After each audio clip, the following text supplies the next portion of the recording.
The moment I opened that door, I swear my heart stopped. Because the woman standing with my husband was someone I never expected.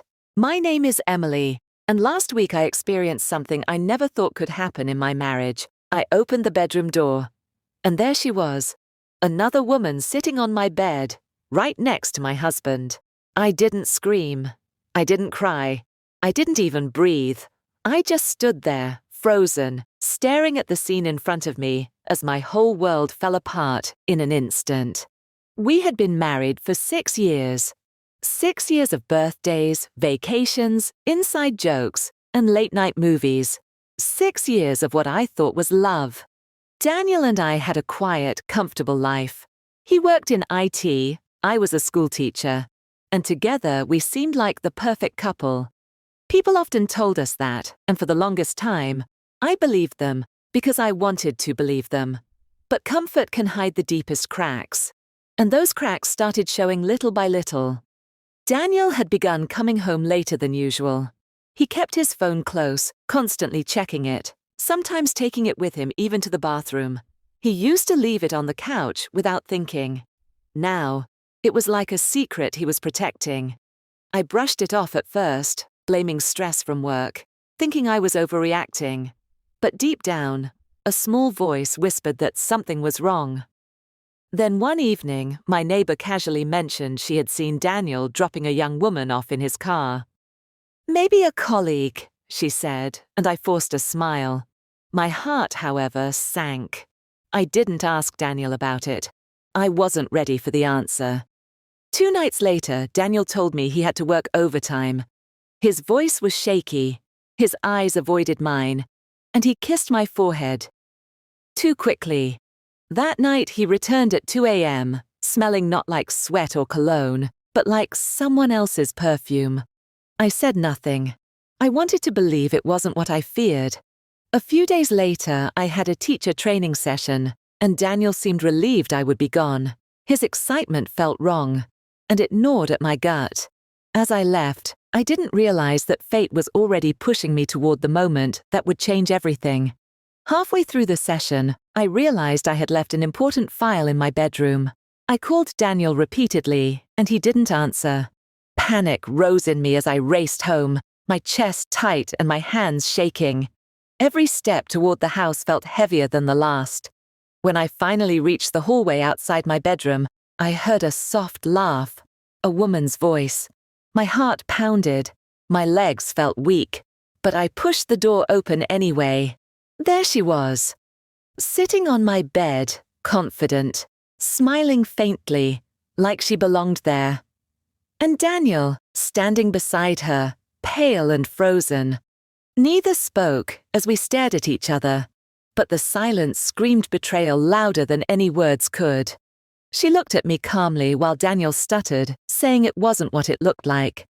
I didn't shout. I didn't cry. I simply asked, "Whose robe is she wearing?" Daniel panicked. The woman stood, tying the belt tighter, and said, "Daniel told me you were separated."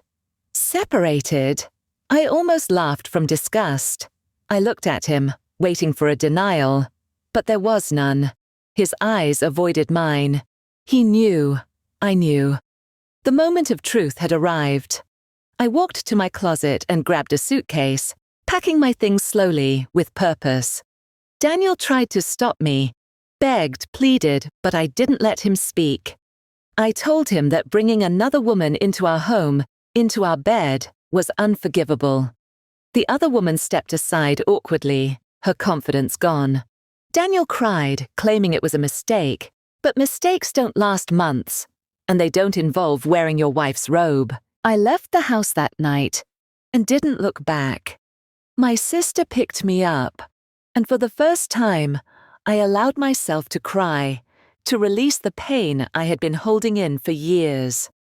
Days later, I received a mysterious message from someone claiming to know the truth. Her name was Mia, and she revealed that Daniel had been seeing other women for months, manipulating everyone involved, lying about me, lying about them, creating a network of deceit. The realization hit me harder than seeing them in my bedroom. Daniel hadn't just cheated, he had crafted a secret life, convincing multiple women he was single, painting me as the problem, blaming me for everything, and hiding behind lies for months. I decided I wouldn't let him control my life any longer. I contacted a lawyer and filed for divorce. Daniel showed up at my sister's house when he got the papers. This time he didn't beg or cry. He looked numb.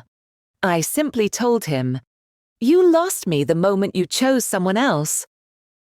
And he left, defeated, understanding finally the weight of his actions.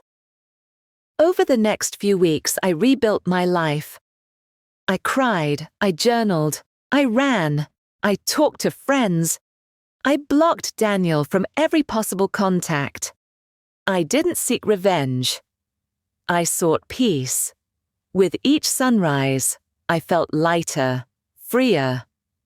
I discovered that happiness isn't found in another person. It's found in freedom, in reclaiming yourself.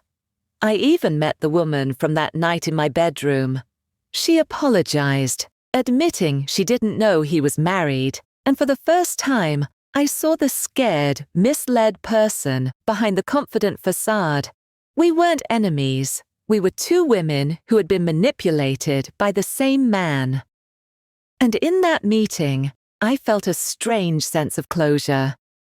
Eventually, I returned to the house one last time.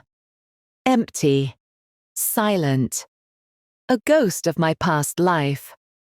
Walking through the rooms, I let go of every memory, every moment, every shred of pain. I closed the bedroom door, the room that had shattered me, and walked away for good. I am Emily. I opened the door and saw betrayal, but I didn't let it destroy me. I walked away. I healed. I am stronger, wiser, and finally free. This isn't the end of my story. It's the beginning.